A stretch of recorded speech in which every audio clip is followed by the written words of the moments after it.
Howdy, howdy, carnivores. Hey, we have a special live stream today. For a special guest, we have Tyler McCann's going to be coming on.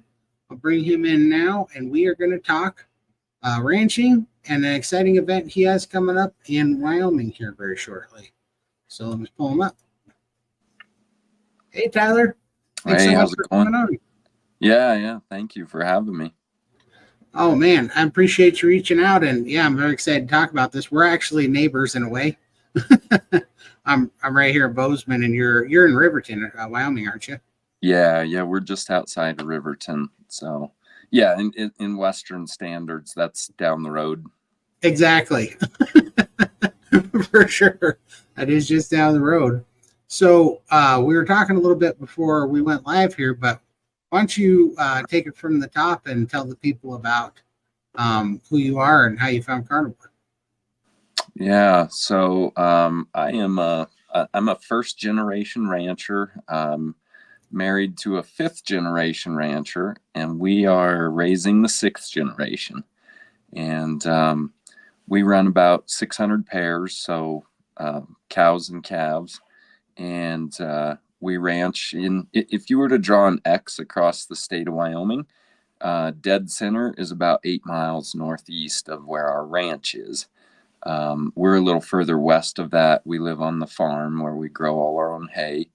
And so yeah, we've been here for almost 14 years, and just learning the ins and outs of ranching. And we started a direct to consumer beef business. That's our brand is Wyoming Cowboy Cuts. And we sell between 60 and 80 beef a year direct to consumers.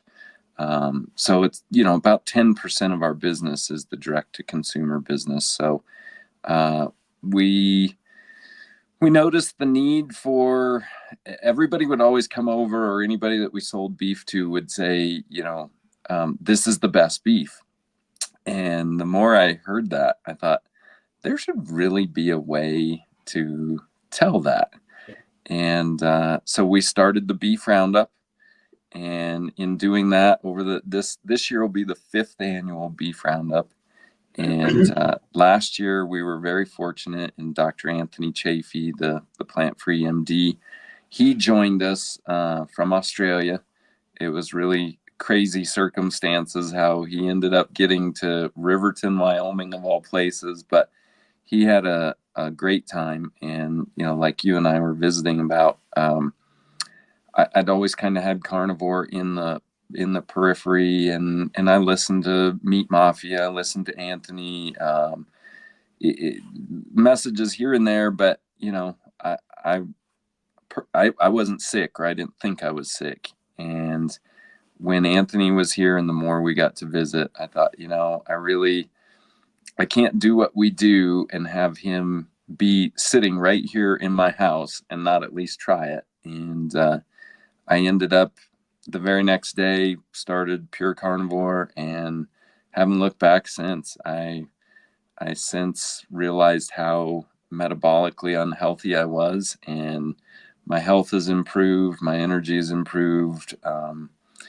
Everything has just been on a steady increase for the last several months, and so it's been life-changing. It's been fantastic.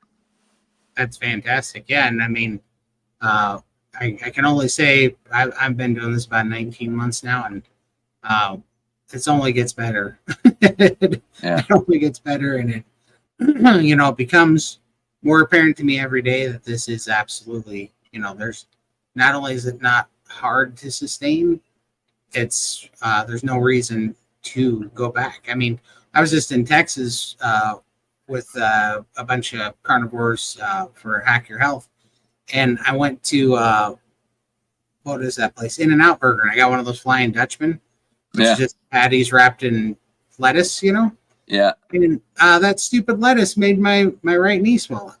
Like, no joke. I had joint pain in my right knee from just patties of meat and lettuce, and just that lettuce, which I only ate the lettuce because I was driving, and I thought, okay, well, I'll keep it clean, Yeah, right. Yeah. And I thought, I can't, a little bit of lettuce. Well, sure enough, for 3 days I had a sore knee, Yeah. uh, stupid price. And I'm like, man, I'll tell you what, this, this, this stuff is no joke. Yeah. Chafee, I know he says it kind of tongue in cheek that plants are trying to kill you, but he's more right than he is, joking. You know what I mean? It's Yeah. like, it's crazy, Well, and I, sometimes. I messaged him the one day, oh, 30, 45 days in, and we had kids' birthday parties and family, like 3 days of everybody just kind of terrible eating. And I could still go and eat like a supreme pizza tomorrow and it wouldn't upset my stomach or anything. But that's what I messaged him. I didn't realize I was already having kind of some signs of arthritis in my hands from having been a horseshoer for several years before we started ranching. And my hands started feeling so much better. Like I couldn't hardly make a fist in the morning. And within about 30 days, I didn't really realize it, but I wake up and my hands didn't hurt. Right. And so, we're about 45 days into this and things are awesome, but then everybody's having birthday parties and, family get togethers and all that around the holidays. And I just ate kind of whatever, like you're saying, not a lot. It was still meat heavy. But I might have tried whoever's banana bread or whatever. And sure enough, like 2 days of not eating right, and I could not make a fist the next morning. I like my hand would barely close, and it was like that for 3 days. And Dr. Chafee was like, "Yeah, well, it's good motivation to stay on it." I'm like, "Yeah, it was serious." Oh, 100%. And that is exactly true. At first you think you're going to need to keep finding motivation to stay on it, but then it becomes very apparent because we don't know just how we've gotten numbed down by the sickness, and we've gotten just slowly drip fed feeling bad Yeah, long enough that even if you don't think that it's severe, you don't realize how much quality of life and uh, just stamina and energy and just feel good that you've lost to this diet, little pieces at a time where you didn't notice. And then you start getting it back and you do it for a while, and then you do something funny like that, just have a piece of lettuce, and it'll remind you real quick where you yeah, used to be. And only with that contrast, it's day and night difference this time.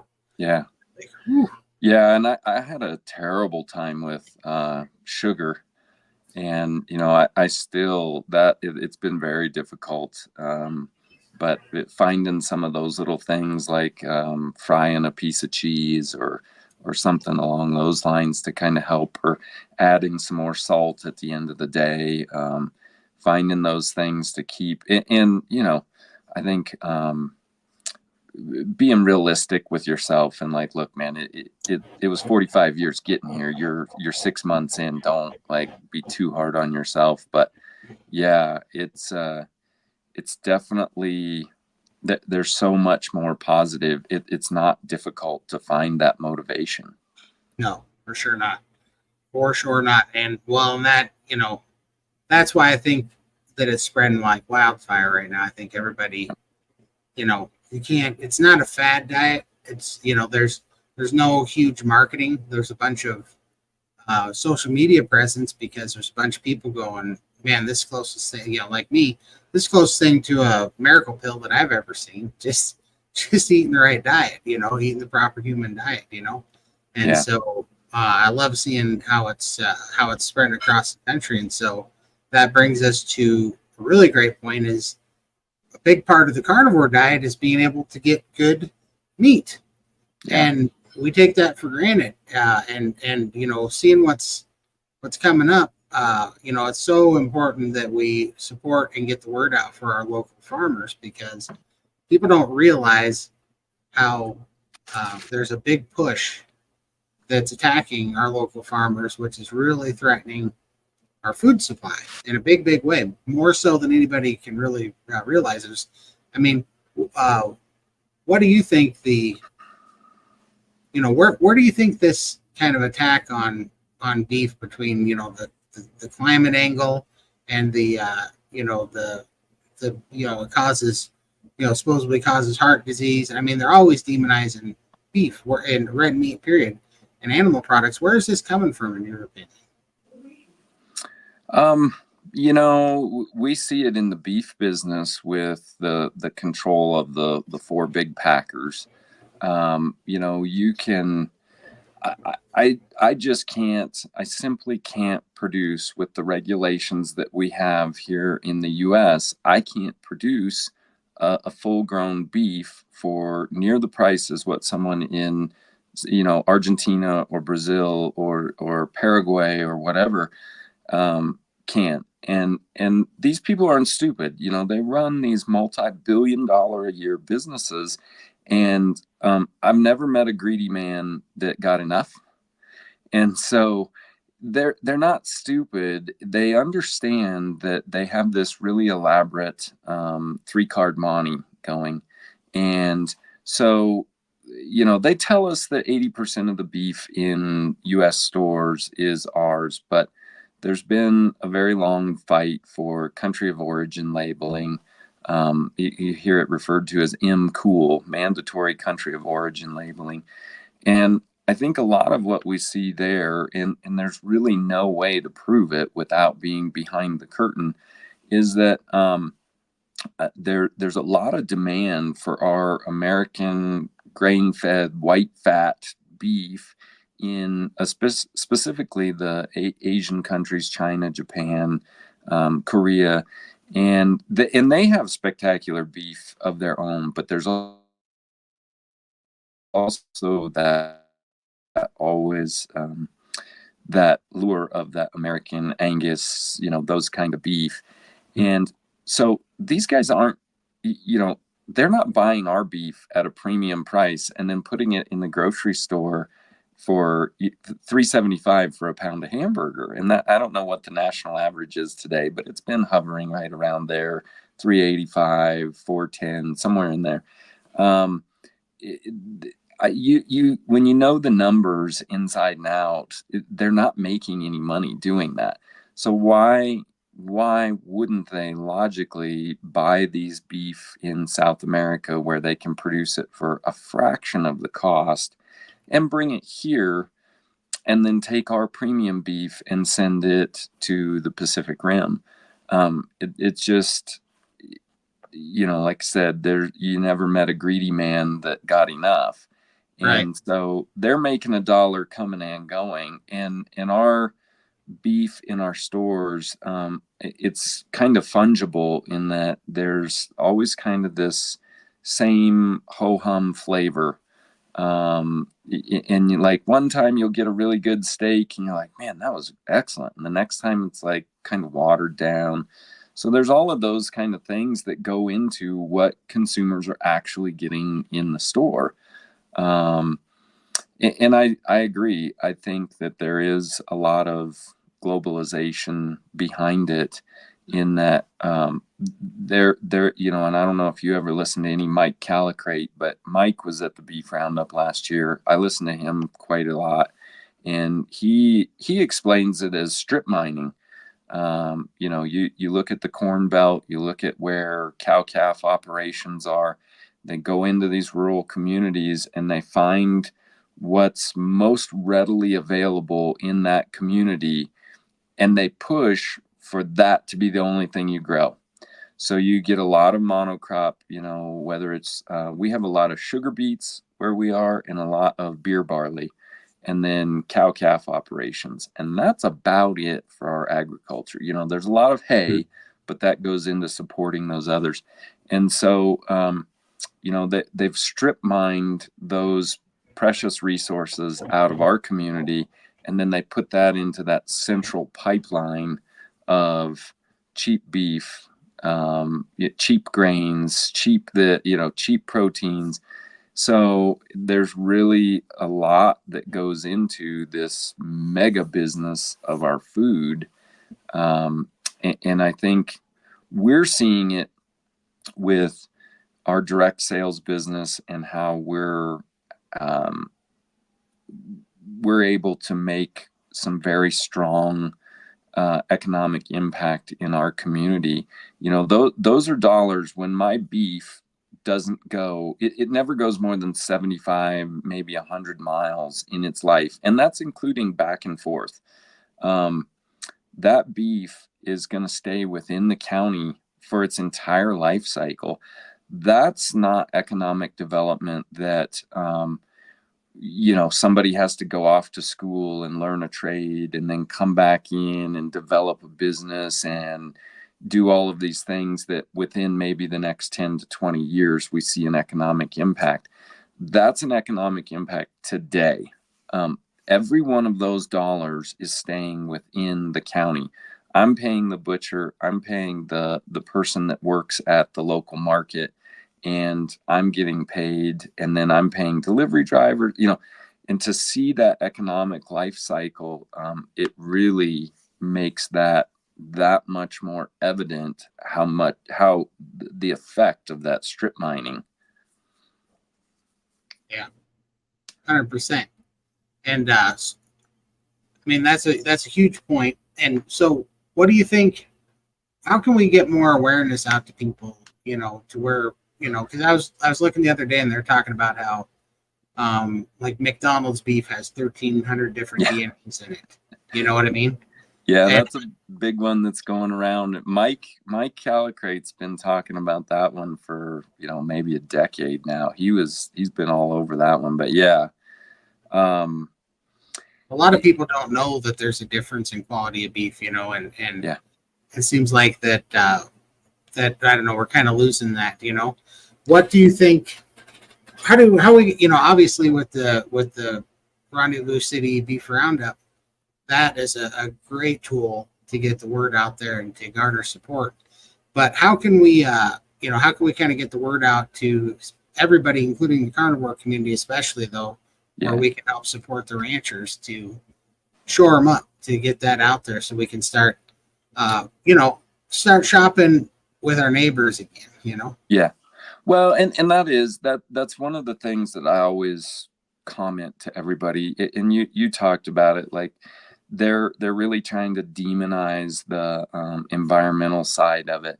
And I always tell people, like, if you want to do the most environmentally friendly thing you can for your eating, shake the hand of the person that you're buying your meat from, that grew the meat, that was there to process it, butcher it, and get it ready.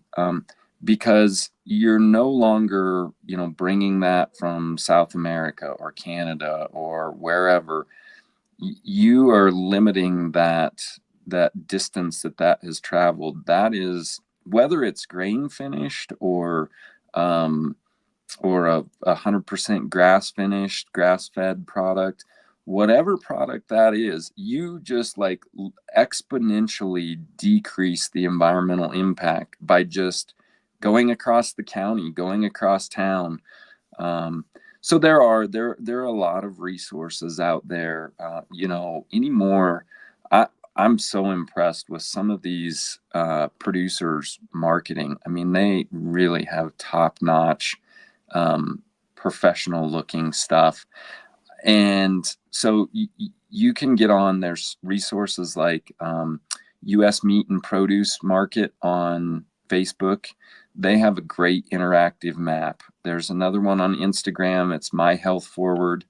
Our state, they just launched a program, and actually they sponsored the beef roundup. It's through the state. It's called Wyoming Table.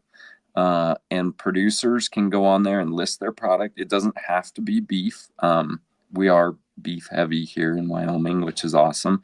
But you can do eggs, bread, lettuce, beer, anything that you produce yourself can be listed on that website. And you as a consumer can go on there and find stuff all the way down to within your county. So there's more and more resources all the time that are helping producers connect with consumers.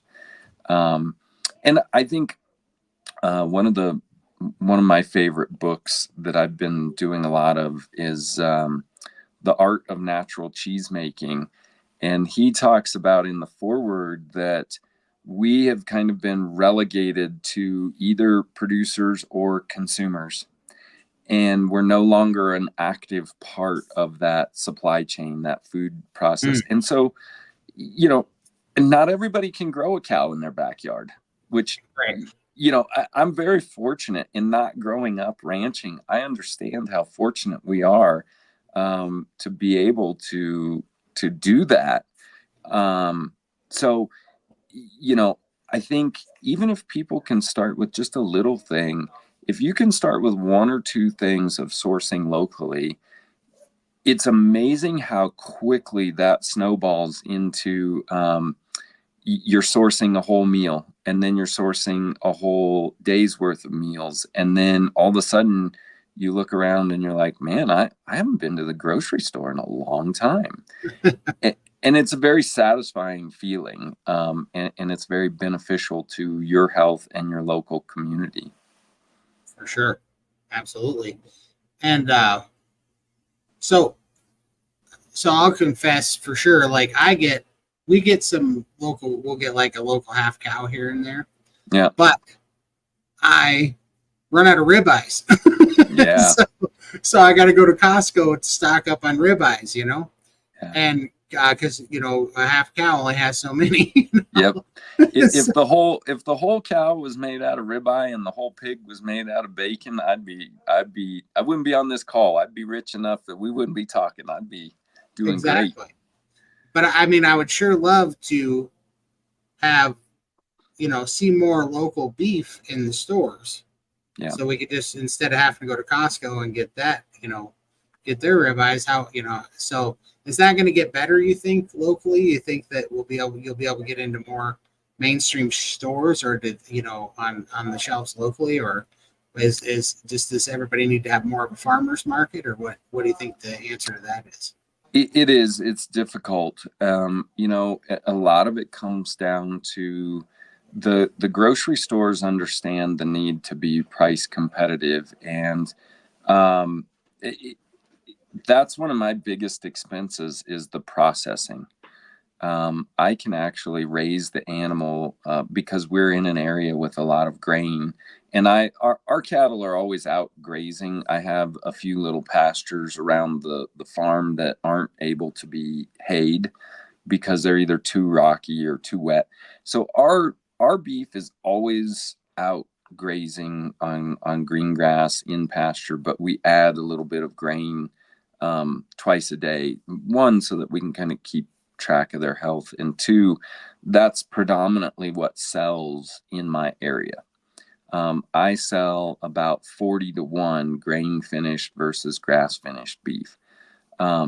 So but then that's my biggest expense, is that processing. And so without me owning a little portion of the processing or doing some of the processing myself, it's really difficult for me to be price competitive. So that's a big factor when you look at going into a local grocery store.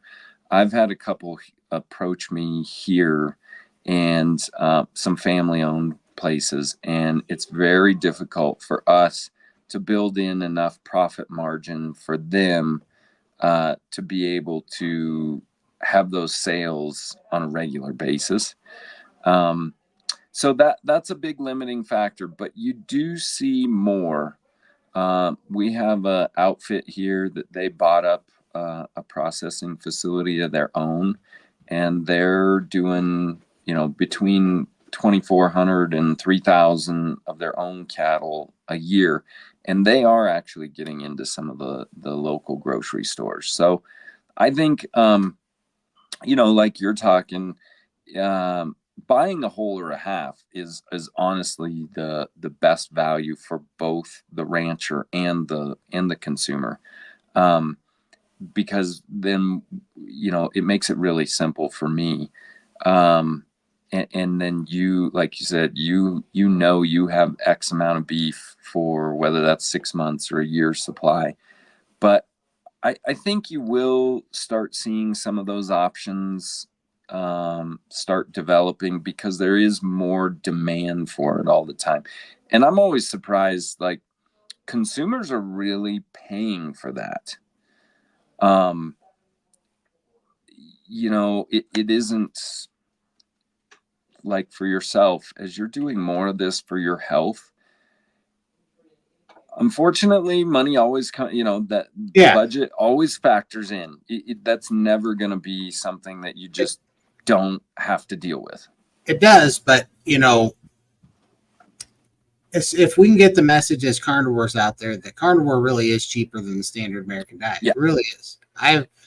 I save a lot of money by not living my old lifestyle, because it's just the simplest lifestyle. You think, oh, meat's expensive compared to grain and fruits and vegetables and bread and all this stuff, But the fact of the matter is, you consume so much less. Yep. It's not even funny. It's just there's so much waste in marketing and packaging and just empty calories that put you on an insulin roller coaster that you cycle through all this junk. And it's just, the reality of it is that I don't eat 3 meals a day and snack twice a day and drink juices and coffees and $5 Starbucks and all this crap anymore. I don't have energy drinks. I also don't get sick, and I don't buy allergy pills and Pepto-Bismol and aspirins for the aches and pains, and I don't miss work, I don't even buy toilet paper like I used to buy because, so. Yeah, and as that starts to factor in, then like you can look at that ribeye in the store and think, instead of buying the $12.99 or $14, certified Angus Safeway brand, you can go, I'm going to spend like $18 or $20 on the local one because like you say, you're not having to buy all of the other junk that goes along with it. If you transfer those couple of dollars over to that really high quality, good steak, it does make sense. And I think we're seeing that more. I'm always amazed. When we started, people said, well, don't market to 20-year-olds. They don't have money. And I don't know if their TikTok videos are paying off or what, but they do have money and they are consciously going after health products and whole foods and local foods. And I think that as we see that continue to grow, you will see more options. Look at the carnivore snack community. Now you have Carnivore Bar, Man Bar is coming out. It just launched the other day. I saw the Keto Brick. There's 3 or 4 others that are all available now. And there's 3 or 4 more that are all within just a couple of months of launching. And so there's going to be, 6 or 8 snacks where a year and a half ago there was one.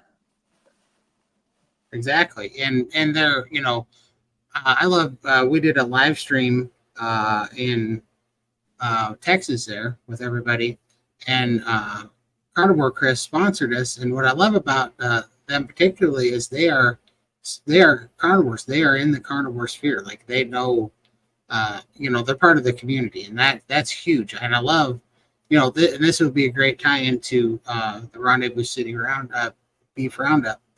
Is I love that you're not just promoting beef. You're promoting the carnivore lifestyle, the proper human diet, as the PhD, as Ken Berry would put it. And I love that there. That should be a team made in heaven. We should all be on that same team for sure. We should be supporting our ranchers, paying the extra money for the good beef so that we can protect the future of our food supply and the beef supply that's given us the health, healing this disease, and taking the power away from the people that would sell us down the road for $1 in a heartbeat. We need to take that power back, and we need to remember that it's an investment, but it's not a deficit, right? Like you get it back, and tenfold when you invest in good meat, your local community, and your body, your health. You might spend a little bit more on food for a minute, but you're going to get it back, and you're not going to spend it. Also, the other thing I'm off of is like $350 of medication every month. You know, like it comes back to you. It really, really does. And so, But that's why I'm excited to talk to you about. Can you tell us exactly what the beef roundup is all about? Yeah, so I touched on it a little earlier that we started our direct to consumer business, and we kept getting that comment, like, this is the best beef. And we got looking around. One day I told my wife, I said, we should have a competition to see what is the best beef in Wyoming. There really isn't anything like that.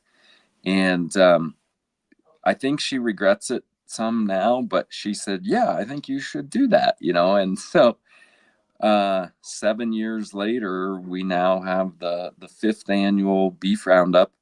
That first year, we got 8 ranches from around the state of Wyoming together, and they competed for the best beef in Wyoming. And as soon as there were some social media posts and some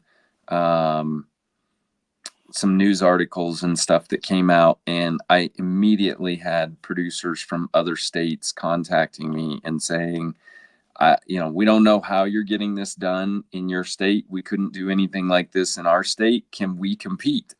So the second year we started an open division, and the winner of the open division is the best beef in the West. They get really cool buckles. This year they get an article in a couple of different beef producer magazines have sponsored us. But yeah, we get steak from all across the United States.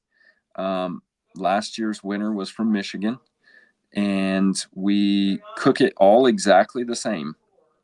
We have Awesome. a chef come. Yeah. And this year we're sponsored by Camp Chef. They're going to send us a bunch of grills, and they're going to have some people there to help us make sure everything's running properly. And it's as even a playing field as we can make. I didn't want it to turn into a cooking competition Right. because there are some pretty spectacular chefs out there. But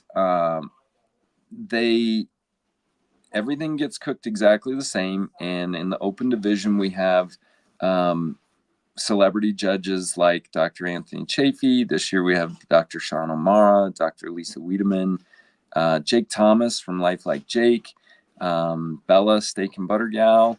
So we got a ton of really cool people, and they get to try all these steaks. We have a very simple scoring method. We don't want people to get bogged down in too much minutia. It's just what you like. So they score it on taste, texture, smell, a few of these things, and then we also have the best beef in Wyoming VIP dinner. If you buy a VIP ticket, you are our guest for dinner, and we get 10 ranches from around the state. They all put in the same cut of beef. It's a New York strip, and we cook it all exactly the same. This year we have a little bit different serving method, but you get to be the one that votes on what is the best beef in Wyoming. Mm. And so we try and make it a very high-end, nice dinner. And we also have everything beef oriented throughout the day. We do some classes. We have some fun stuff. This year we have a kids cooking class. We want kids to understand from an early age how good it is and how easy it is to cook. So there's a lot of fun events that go on throughout the day. Nice. I can't wait. I'm definitely going to be down there. Well, maybe do you know who? I guess you gave a little bit of it, but I think Dr. Kiltz is coming down, and there's a few other guests too that are kind of notable in the carnivore community, if I'm not mistaken. Yeah, I reached out to several this year, and that was part of having Anthony come last year. That was one of the things that I mentioned to him within just a month or two of being on the carnivore diet. I said, how do you travel and eat, and that stuck with me all year. I'm like, man, it is so counterculture, that it can be difficult. And even in a small town where I know most of the people that own the restaurants, they would still look at you like, you want what? You only want the meat? And so we incorporated that into this year's event. We I'm very close with the mayor, and he really has encouraged us to develop the event and make it as big as we can. And so on Saturday, August 24th, our mayor is signing a proclamation that Riverton, Wyoming is the most carnivore friendly city in the world.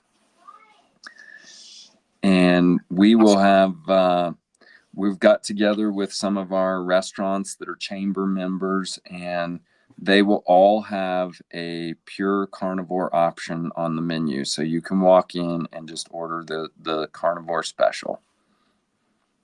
That is so incredible. I can't wait. I can tell you this, and I'm not dogging on Texas at all, but I went to a lot. We were down there for about 9 days, and I went to a lot of barbecue places, and man, they put a lot of I don't know, they put a lot of the weight of the meat on the sauce, right? You know, they'll cover up a lot of not so great beef and maybe some dry overcooked brisket and things. Yeah. They're hoping you put barbecue sauce on it and cover with sugar. So yeah, I mean, I pray for the day that all the restaurants have like a true blue carnivore menu, because when you're really cooking carnivore, you got to have good beef, and you got to just, keep it simple, but you got to do it right. You got to have a good cooking technique, and you got to have good beef. But if you do that, I promise you, you can ask Anthony next time you see him when he comes up here. You can ask him where the best beef was in Texas, and I swear it was in our Airbnb, where our buddy Ashley from Carnivore Brothers smoked up some local Texas tomahawks and brisket and some prime rib roast, and it was the best food we had there, bar none. Yeah. And there was no seasoning on it. It was just meat and smoke and slow cooked, and it was just beautiful. I mean, it tasted so good. And so I would love to see that catch on to all these restaurants, because I think they're kind of missing the boat, a little bit on that, especially if this starts taking off. So that'd be fantastic. And speaking of the devil, this is Adam. He's going to be, thank you so much for the super chat, Adam. He is, him and Carrie Mann are the ones doing the Healing Humanity documentary, and I think they're trying to make it up there too to come see you guys. And so that's going to be fantastic. I don't know if I think you might have been talking to Carrie Mann with Homestead How. Yes, I have been trying to get back a hold of him. He sent me a great email, and I do want to get them up there and get them involved. I think the more of that we can do, it is just the project that he's got going just sounds so amazing. So yeah, I'm really grateful that they reached out, and we can be a part of that as well. But yeah, I think and that was, I think that's one of the fun things. Like, you look at Hack Your Health or some of these other events around the country, and they're very educational and very and we need those. I'm not saying that there's not a use for that, but at the same time, getting people involved right at that consumer level is one of the biggest game changers.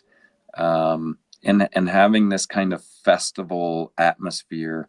I'm not going to do it this year. I just roasted a whole beef. I had a custom made spit. Wow.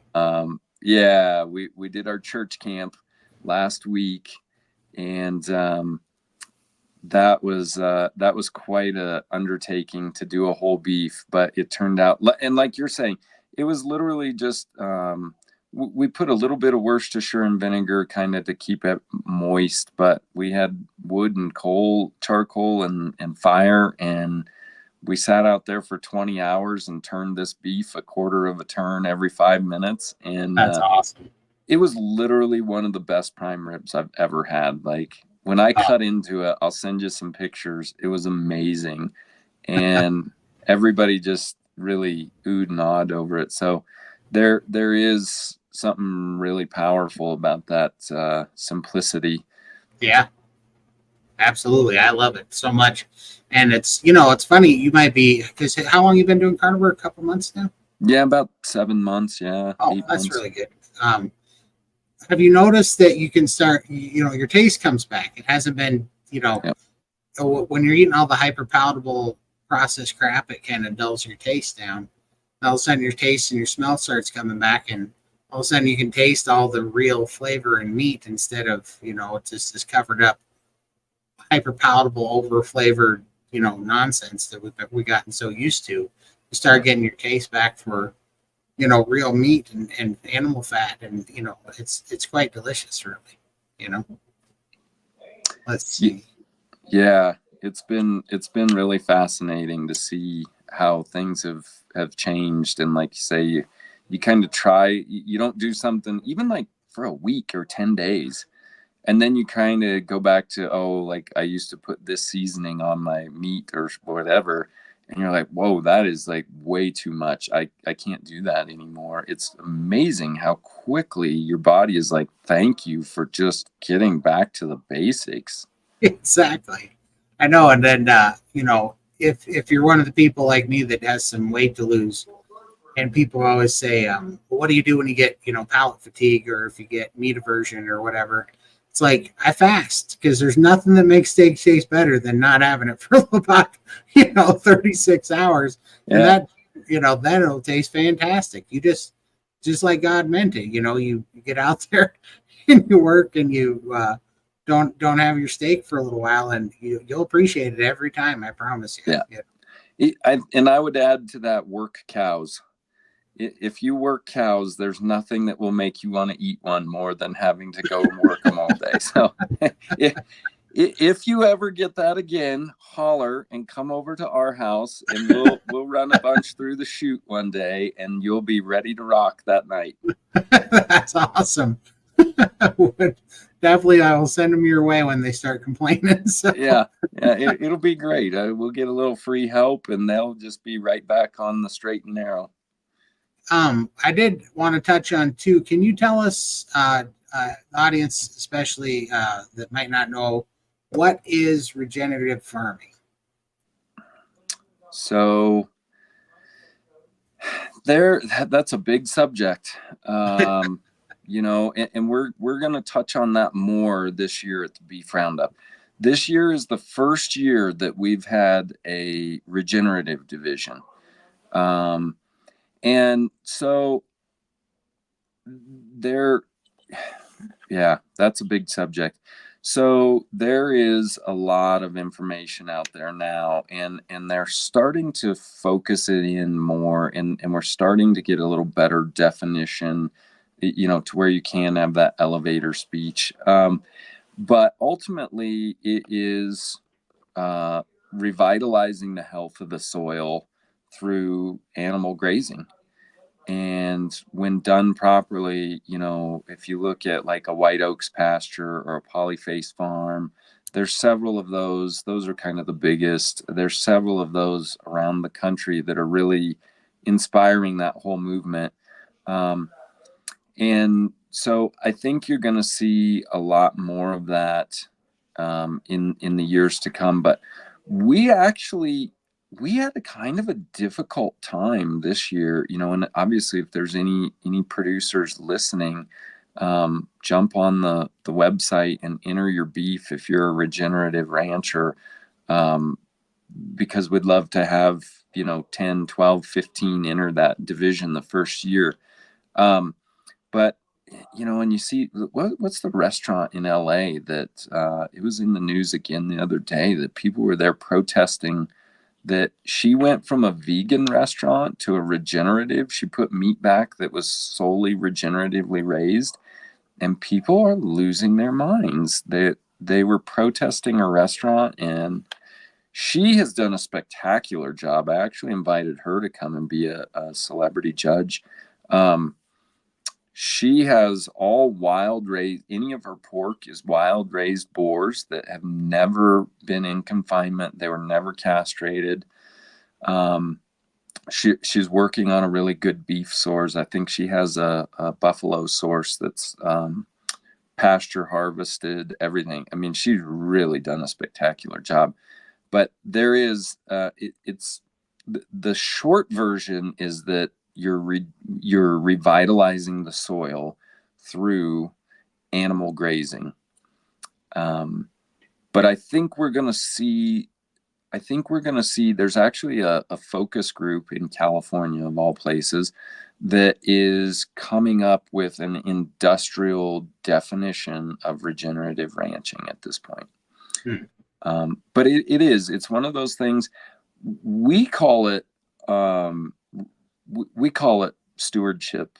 That was originally my wife's grandfather and great grandfather. They didn't have some of those modern crutches that we do now in the ag business, and so they had to be very conscientious of what the rangeland was telling them, what the soil was doing, what the drought conditions were, or else they were not going to be able to sustain that business. So I think it's kind of a return to that really good stewardship and taking care of your animals, and your animals taking care of the soil. I mean, that's even biblical, right? Even in the Bible, they had to rest the soil for the land and for the animals and the crops. So yeah, that's incredible. Well, I look forward to learning more about that, especially you're going to have some talks on that at the Rendezvous City Beef Roundup. Yeah, this year we're concentrating more on the carnivore aspect. In the morning at 9 a.m. we're gonna. I better not say that. I don't have the schedule finalized. No, I better not get myself in trouble. First thing in the morning, Dr. Chafee, Dr. Sean O'Mara, Dr. Lisa Wiedemann, and Jake Thomas, Life Like Jake, and Simon Lewis are going to be hosted by Courtney Luna, and they are going to do a 2-hour live Q&A. Only the people that have a VIP ticket or a ticket to the Carnivore Q&A are going to be able to ask questions, and they will be, it's a very small auditorium. They'll be right there 10 feet in front of you on the stage. So it'll be a very interactive, fun way of getting in depth on carnivore. Then we go right into, we have a trade show. Everything in the trade show is either 100% Wyoming or 100% beef. So we have some of the carnivore stuff is coming this year. Carnivore Bar sponsored. They gave us some awesome prizes. And there's a trade show. We're working on getting a local band that's really good to come and play a little bit. We've got 7 food trucks signed up so far. Working on number 8 and number 9. They are competing for your vote. They're going to have a pure carnivore dish, and that's what the buckle says. It says the best carnivore dish. There we go. So those food trucks will have an awesome carnivore option. They'll have their full menu available. If you're not pure carnivore, you can still get something. Everything from like Mexican. There's a couple barbecue. There's like an American bistro style truck. There's an Asian truck. So yeah, we've got all of that going on while the tastings are going on.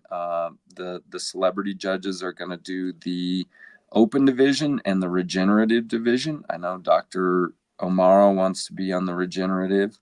I'm going to let Dr. Chafee pick which one he wants to be on. So yeah, we've got that going. We're working on getting a women's carnivore talk as well. And that'll be with Bella, Steak and Butter Gal. And I've got a couple other ladies that are really, truly amazing.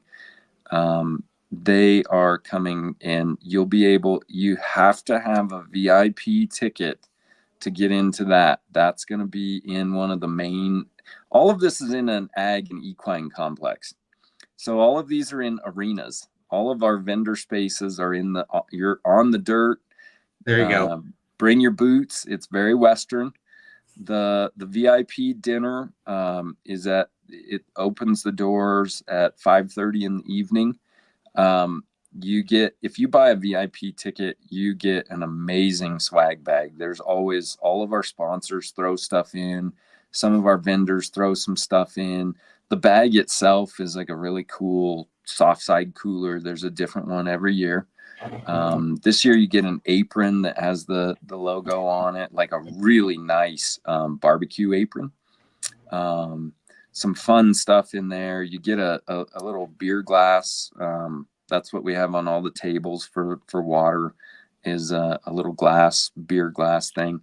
So you get a ton of stuff. Like, just what you get before the meal is worth the price of the ticket, but you get access to several things. We do have, it's always been a very popular thing in the past, and I think it'll continue that way. We have a beer and beef pairing class and a wine and beef pairing. And so if you partake, you get to go in and a chef will prepare all local meats from our company, and they'll do some local sides, and you'll get a little shot of some local wine or a local beer. So there's tons of fun stuff throughout the day. We're not going to have quite as many beef educational classes. We're trying to do more demonstrations. Pluck Seasoning, James Berry, the owner of Pluck Seasoning, he's actually coming in person. I reached out to him, and he was a chef before he started Pluck. Oh wow, I didn't know that. Yeah. And so that was how he started Pluck, was he wanted his kids to get more organ meat in their diet. And he was like, even for a chef, it's kind of hard to disguise that for a kid. And so he started experimenting with it, and he came up with freeze drying it and getting it into the seasoning. So he's going to be there in person cooking free samples with Pluck. So that's awesome. Yeah. Didn't get better than that. No, there's going to be food everywhere, really good food. I got to say, though, I think you might be missing the boat in one spot. Okay. Did you see, remember the movie, maybe saw it with John Candy and John Candy, The Great Outdoors, where they were in Texas and they had the old 96er? I don't know. Like, I've been looking for that. Now that I'm carnivore and I can take down the old 96er, I've been looking for a steak challenge. One of your restaurants needs to bring back the old 96er. Okay. We got to have a steak off there. Okay. We're a little short on planning for this year, but we already have money for next year. We already have a planning committee put together. I am going to file that under Todd. There you go. I will be your first. I will sign up first to take down the old 96er. Okay. We may have to call and consult with you on how to do this, but I think that can be added. There we go. I think that would be beautiful. I think it'd be a riot. And I think what would be really funny is Bella, the steak and butter gal, will come kick all of our butts and take that down, because she can put away meat, let me tell you. That's what I've heard. So yeah. I think we will. I don't know if I have the staff this year to do it. The guy that helped me cook the whole beef, he and we compared notes, and I think that may be something that we'll add for next year. I've been toying with the idea of Best Steakhouse in Wyoming. And that would be another fun one where they could come and do, we stick with very simple for the competitors' sake, so that their unique flavors can stand out. It is just salt and pepper. And in the regenerative division, we're even toying with just salt. Please. I'm one of the guys that I can't have black pepper. I have a allergic reaction to it. It's crazy. But that shell on the outside of black pepper, a lot of people, that's one of the high oxalate Yeah. inflammatory thing for a lot of people. Yeah. So, that's one of the people that's coming, Angela, and I know I don't have her name in front of me. I'm going to butcher it. I'm not even going to try it. She is coming, and she's going to be part of that women's panel. She did a YouTube with Dr. Chafee and about her whole health journey, and she has very anaphylactic reactions to some seasonings. Yeah. And she is coming, and she is going to be, so this year we added we added a couple of days. We're going to do on Friday a tour of our ranch. I added an ultimate carnivore pass. There's still a couple of those available. But if you get that, the VIP ticket is super cool. Like, if you can only do one thing, do the VIP ticket, because you will have a blast. But if you are going to be around, and I think you're going to be able to be part of this, I hope. Starting Friday morning, we're going to take a tour of a USDA processing facility. We actually have 3 USDA approved processing facilities in the county. So that makes Riverton very unique. Fremont County is the number 25 beef producer in the nation. So there's a lot of cattle, way more cattle than people. So we're going to go out and we're going to tour after that processing plant tour. We're going to go out and tour our ranch. We're going to have a carnivore lunch at one of my friends' restaurants. It'll be a private deal. So that'll be like, hopefully you, Bella, Dr. Chafee, Dr. Sean O'Mara, hopefully Dr. Kiltz will be there by Friday. Any of those celebrity judges and speakers, they're going to be there. Anthony and Al. We're going to go out to the ranch. You get to hang out with us for the day and get to see some of those things. I want people to understand what ranching with wild horses is like. That's a very unique, challenging perspective to ranching that a lot of people don't have to deal with. So we're going to do that.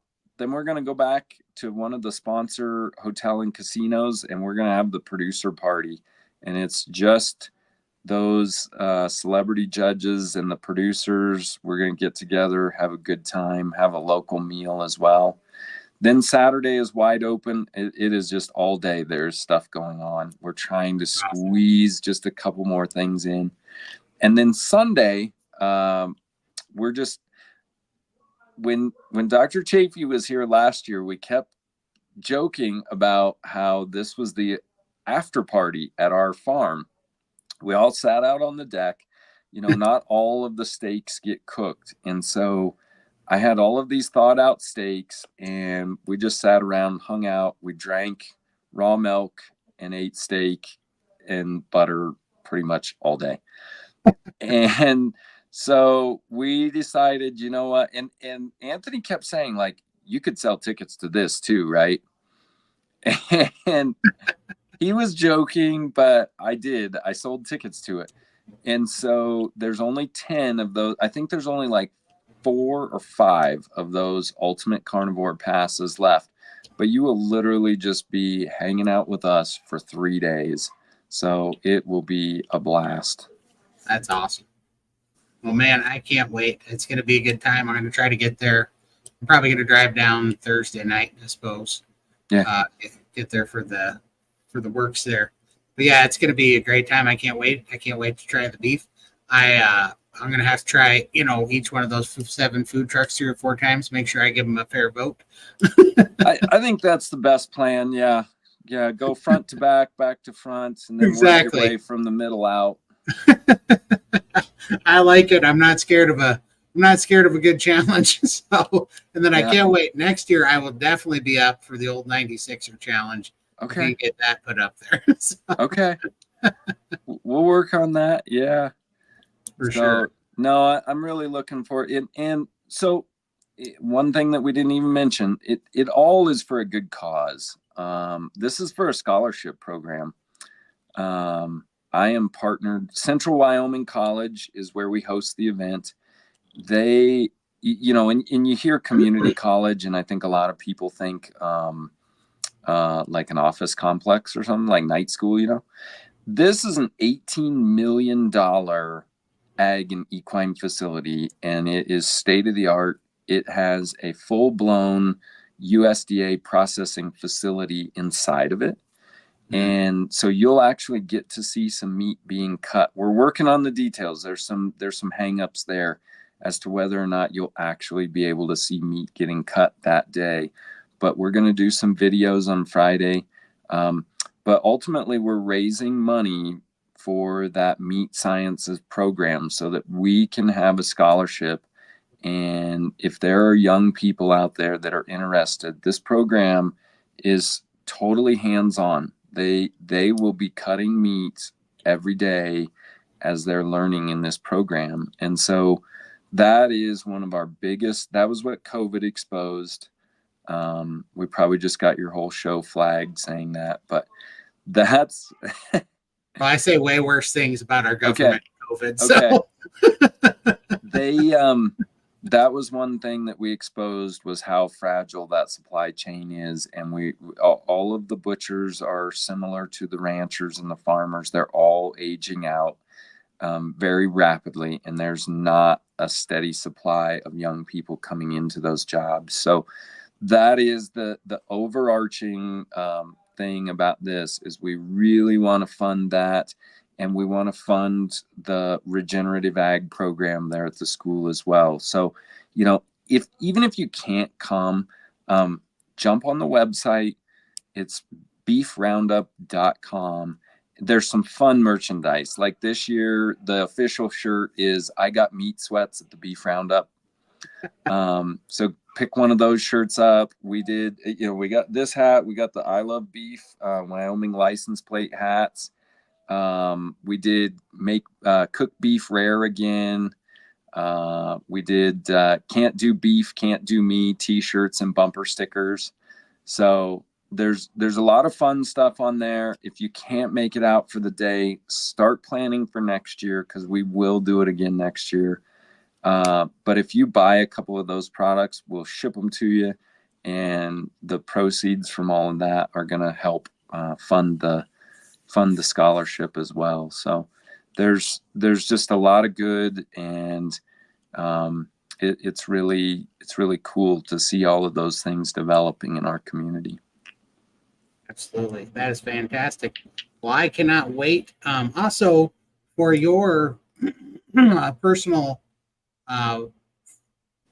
website for your beef supply, where do people go to get your beef?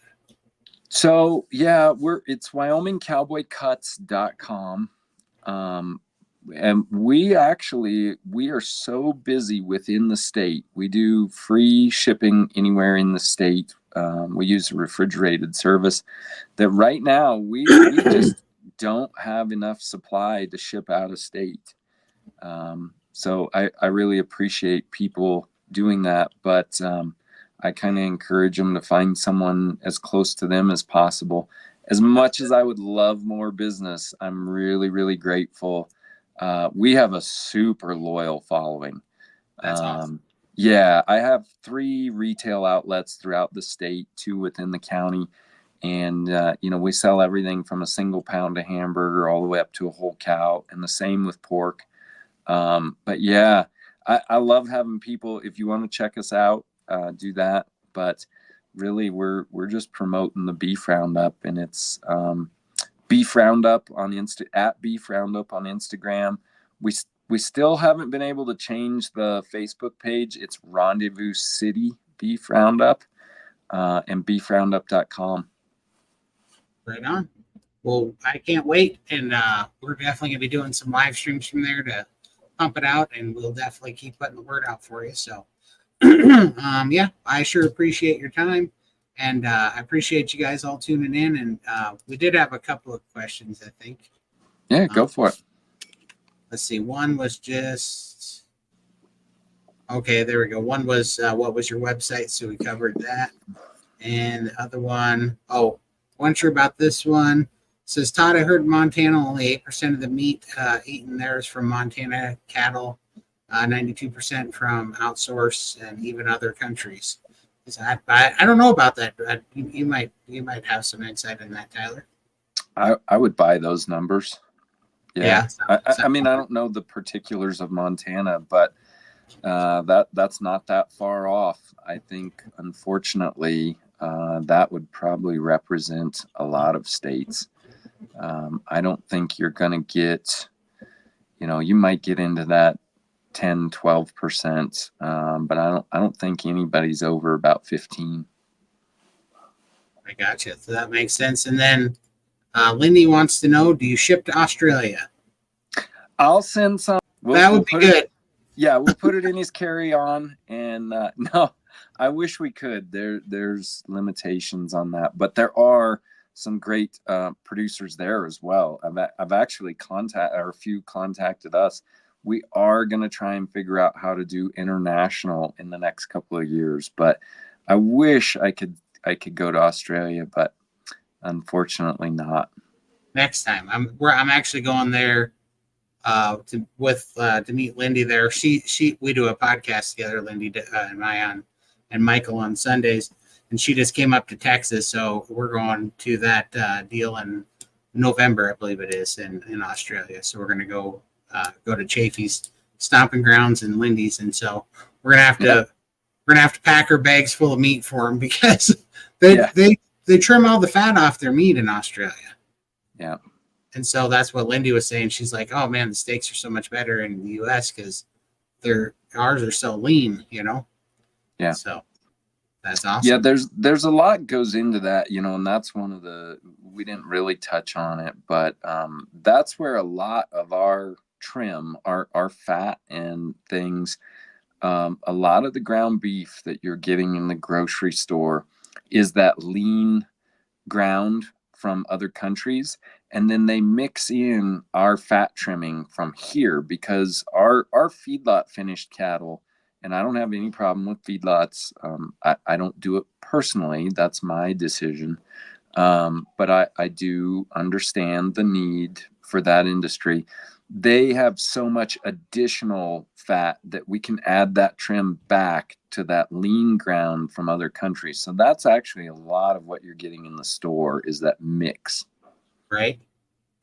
Well, that's it's going to be fun to learn more about that here, and just because it is what is it? It's August 24th through the 26th. 23rd through the 25th. Yep. Friday, Saturday, Sunday, and the main event is there at Central Wyoming College on the 23rd, Saturday the 24th. Yeah. Perfect. Well, I hope to see y'all there, and I sure appreciate you coming on, Tyler, and telling us about this. And I can't wait to meet you here in just a few months. So. Yeah. Thank you. Well, I appreciate it, and I appreciate you guys watching. We will see you next time. You guys have a great night.